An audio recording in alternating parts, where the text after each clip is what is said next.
साथियों नमस्कार, स्वागत है आप सभी का सामुदायिक रेडियो वक्त की आवाज 91.2 एफएम में। और हम दोनों ही लेकर हाजिर हो चुके हैं प्रोग्राम पैगाम भरे पत्र। आप सभी के इंतजार की घड़ियां हुई खत्म और लेकर हाजिर हो चुके हैं पत्र। तो भाई दीदी, आज तो पत्र हमें लगता है कि मेरे हाथ में एक पत्र है। देखिए, पढ़ने की इतनी जल्दी मत करा करो भाई, थोड़ा तो सांस लेने दिया करो। देखो, मैं जब इतने पत्र देखती हूँ ना, तो कहीं ना कहीं इतनी खुशी होती है कि वो भी जाहिर करने का मौका नहीं देती हो भाई। चलिए ठीक है, हम मौका देंगे और मुझे लगता है कि एक दिन हम भी अपना चुपके से पत्र लिख के इसमें शामिल कर देंगे। ये तो बहुत अच्छी बात होगी। और क्या, हम सबके पत्र पढ़ें और हमारा पत्र किसी को पता ही न चले कि हमारे जिंदगी में चल क्या रहा है। क्योंकि जब हम इन पत्रों को पढ़ते हैं तो बहुत सारी ऐसी कहानियां हैं या बहुत सारे ऐसे लोगों की बातें, कभी कभी लगता है कि वो बातें खुद मेरे से जुड़ी हुई हैं। हाँ, बहुत कुछ कभी कभी होता है कि जो बात हम कहना चाहते हैं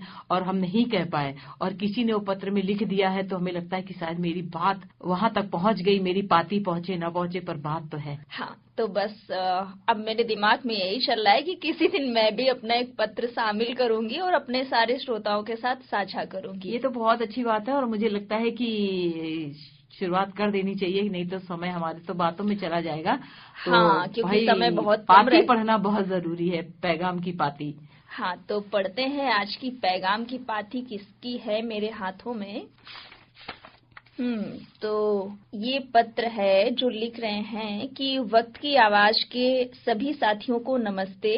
मेरा नाम मोनिका है।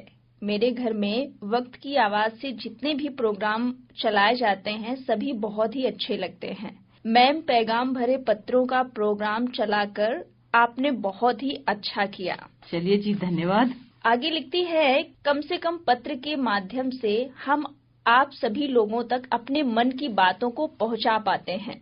मेरे घर में मेरी मम्मी को गांव की गठरिया बहुत अच्छा लगता है और शाम को पापा खेती किसानी वाला प्रोग्राम सुनते हैं और उसी तरह खेती करने का प्रयास भी करते हैं। ये तो बहुत अच्छी बात है कि प्रोग्रामों को सुन करके उस तरह का प्रयास भी करते हैं। आगे लिखती हैं कि मैं अपने घर में सबसे बड़ी हूँ। हमसे छोटा मेरा एक भाई है और उससे छोटी बहन जो 9वीं क्लास में है, बहुत ही समझदार है। उसको दादी की पहेली वाला प्रोग्राम बहुत ही अच्छा लगता है।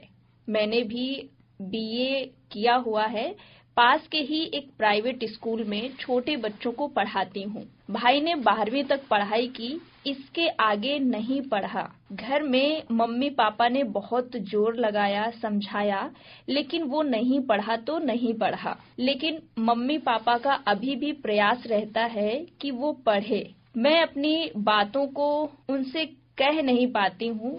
मेरा मन है कि मैं और भी आगे पढ़ूं, बीटीसी करूं और 1-2 बार मम्मी से कहने की कोशिश भी की, लेकिन फायदा नहीं रहा। बस मुझे तो ये समझ नहीं आता, जो पढ़ना नहीं चाहता उसके पीछे इतना क्यों पड़े हैं। अब दीदी आप लोग ही समझाइए मेरे मम्मी पापा को कि वो लड़का लड़की में इतना फर्क क्यों करते हैं।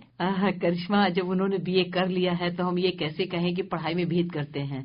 और दूसरी बात ये है कि जहाँ तक उनका भाई जो है वो पढ़ाई में उसका मन नहीं लग रहा है, तो ये हर माता पिता को समझने की जरूरत है कि उसकी रुचि कहाँ पर है, उसमें किस चीज में उसका मन लग रहा है। तो कभी बैठकर बच्चों के साथ बात करें, ना कि डांटें चिल्लाएं और कुछ भी कहें। उससे बेहतर होता है कि उसकी रुचि को पहचाने कि क्या वो खेती करना चाहता है, क्या वो बागवानी करना चाहता है, या कहीं नौकरी करना चाहता है तो किस तरह की नौकरी करना चाहता है। अपने पास हाई स्कूल के बाद अगर नहीं भी पास कर पाया है तो एक कोशिश कर ले कि किसी तरह हाई स्कूल अगर कम नंबरों से भी पास कर लेता है तो आईटीआई है अपने आसपास, उनका कोई ट्रेडिंग उसको उसमें से पसंद है, तो उसकी तरफ उसका जो रुझान है वो देखने की जरूरत है, और रुझान के हिसाब से ही काम कराएंगे तो वो बेहतर रिजल्ट भी देगा। तो हर एक माता पिता को समझने की जरूरत है, बेटा या बेटी उसकी रुचि किस में है, और रुचि के अनुसार जब उसको काम मिलेगा तो वो उस तरह को बेहतर एक काम भी कर सकेगा। दीदी, मुझे लगता है कि मोनिका के सवाल से मेरे अंदर भी एक सवाल आया, क्यों ना हम आपसे कर लें।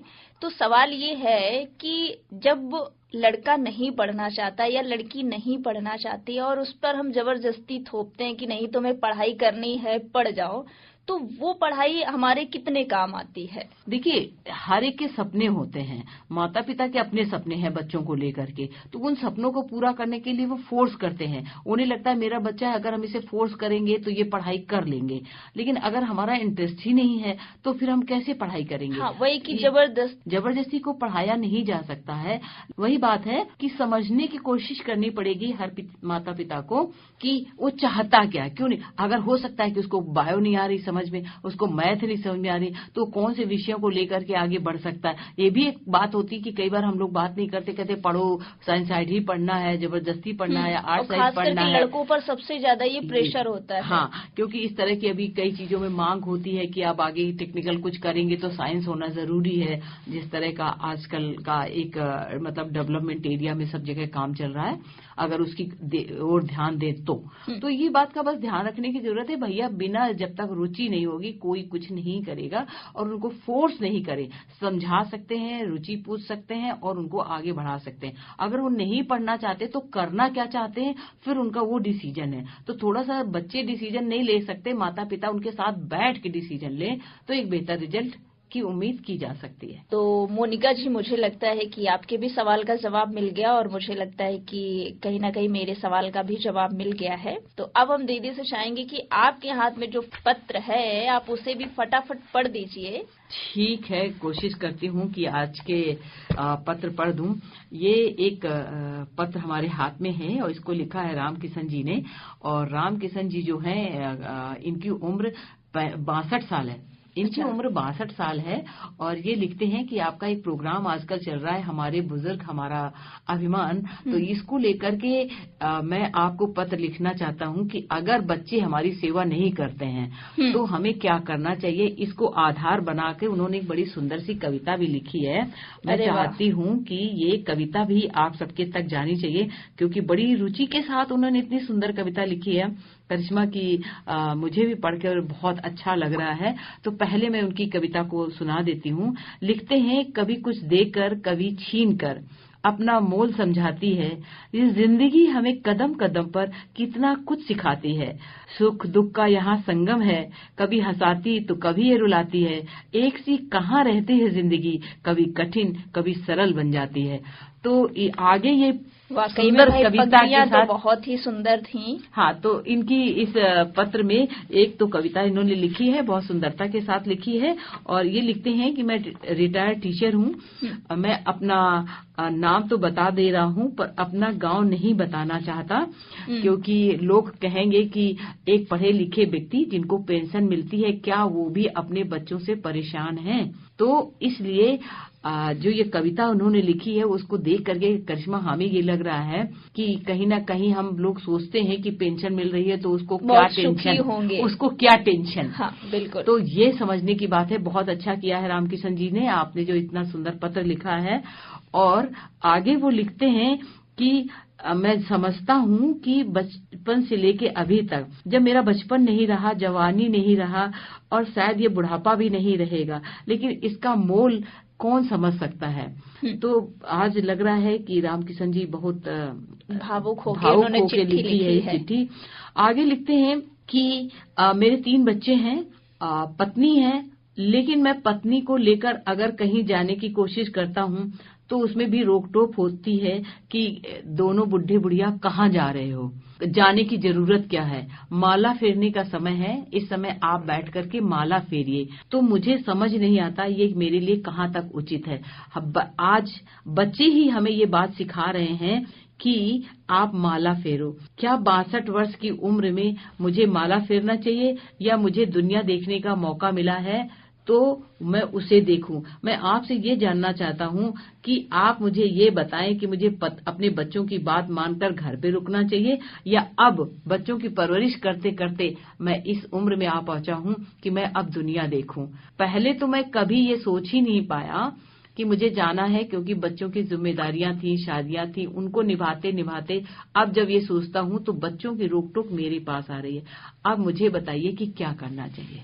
तो सबसे पहले तो इनका बहुत बहुत धन्यवाद। इन्होंने बहुत ही सुंदर सा पत्र लिखा है और एक सच्चाई लिखी है जो जीवन की सच्चाई है। लिखी है। और कहीं ना कहीं जो आपने एक बात इन्होंने भी पत्र में लिखी कि पेंशन की जो टेंशन की बात कर रहे थे कि इन्हें क्या टेंशन, तो अब मुझे भी समझ आया है कि ऐसा नहीं है कि जो पैसे वाला व्यक्ति है, जिनके पास पेंशन मिल रही है, अथाह संपत्ति है, सारी चीजें हैं, कहीं ना कहीं लगता था कि उन्हें किस चीज की कमी, उन्हें क्या दुख हो सकता है। लेकिन जैसे उन्होंने अपना एक पत्र के माध्यम से कुछ दुख बयां किया या कुछ पंक्तियों के साथ उन्होंने लिखा, तो लगा कि नहीं, सच में अपना दुख होता है और कई बार हम दूसरों का दुख नहीं समझते हैं। और नहीं, एक इसमें सबसे बड़ी बात एक ये है जो इन्होंने कोशिश की है कि हमेशा अपनी मन की बात सुनिए। आप एक अध्यापक रहे हैं, आपको निर्णय लेना बेहतर तरीके से आता है। 62 साल की उम्र इतनी नहीं होती कि आप दुनिया ना देख सकें। अगर बच्चे रोकते टोकते हैं तो उन्हें कहिए कि मैंने आपके ब्याह काम काज कर दिए हैं, आपकी जिम्मेदारी बाखूबी निभा दी है, अब जरूरत है कि मुझे अपनी जिंदगी जीने का मौका। हाँ, क्योंकि अपनी पत्नी को साथ ले जा रहे हैं, ये बहुत अच्छी बात है। तो तीनों बच्चों का भाई जो भी उनके साथी हैं सुन रहे हैं, तो अपने पिता को घूमने फिरने का मौका दें और उन्हें इतना उनके ऊपर जिम्मेदारियां अभी नहीं थोपे कि कहाँ जा रहे हो। माला फेरने का समय यही है, उन्हें माला फेरने के लिए जाने दीजिए। मैं तो भाई यही कहूंगी। बिल्कुल, मेरा भी मानना यही है कि उन्होंने अपनी पूरी जिम्मेदारियां निभाई है और अभी भी वो अपनी जिम्मेदारी निभा ही रहे, क्योंकि अपनी पत्नी को साथ लेके जा रहे हैं। उनको कुछ तीर्थ स्थल जो घूमने होंगे, दिखाने होंगे, वो घुमाएंगे, दिखाएंगे। और ये जरूरत भी है अभी की, जब वो चल रहे हैं, फिर रहे हैं, स्वस्थ हैं। जैसा कि उन्होंने लिखा कि मैं एक स्वस्थ हूँ, पर यह है कि मानसिक दबाव जो उनके पास बच्चों का आ रहा है तो उससे कैसे बचे। तो उसका यही एक तरीका है कि भाई बच्चों से सीधा बोलना पड़ेगा। और मुझे लगता है एक आप सक्षम में हैं तो आपको ऐसा भी नहीं है कि उनके आगे गिड़गिड़ाने की जरूरत है। अपनी समय, अपना स्वास्थ्य देखते हुए आगे बढ़ें और दुनिया देखें। हाँ, और दुनिया देखें, वक्त की आवाज की तरफ से आप जरूर दुनिया देखें। कोई आपको रोकता है टोकता है, वो उनकी नासमझी है, पर आप अपनी समझदारी से आगे बढ़िए और स्वस्थ होकर वापस लौटिए और फिर से हमें वक्त की आवाज पे एक सुंदर सा खत लिखिए। मैं उसका इंतजार करूंगी रामकिशन जी। तो आप बस स्वस्थ रहिए और अच्छे से घूमिए फिरिए। यही अपेक्षा रखती हूँ कि आप कहीं भी इस दुनिया के कोने में जा रहे हैं, घूम के आइएगा। वहाँ का हो सके तो प्रसाद भी हमारे पत्र में चिपका दीजिएगा, हम लोग आ जाएगा तो खा लेंगे। क्यों करिश्मा? बिल्कुल बिल्कुल। तो चलिए, बहुत अच्छा लगा। और इसी के साथ दीदी, मुझे लगता है कि पत्र तो हमने शामिल भी कर लिए हैं और समय हमें और इजाजत नहीं देता है कि हम और भी बात करें। समय तो कह रहा है कि बस अब आप लोग चलिए, आपका समय पूरा हो चुका है इस प्रोग्राम भाई, समय को पूरा होने पे चलना ही पड़ता है। तो हमारे जितने भी साथी सुन रहे हैं सामुदायिक रेडियो वक्त की आवाज, उनको बहुत बहुत धन्यवाद। आज के प्रोग्राम से हम अगले हफ्ते फिर से हाजिर होंगे कुछ नए पत्रों के साथ। तब तक के लिए आप सभी को नमस्कार।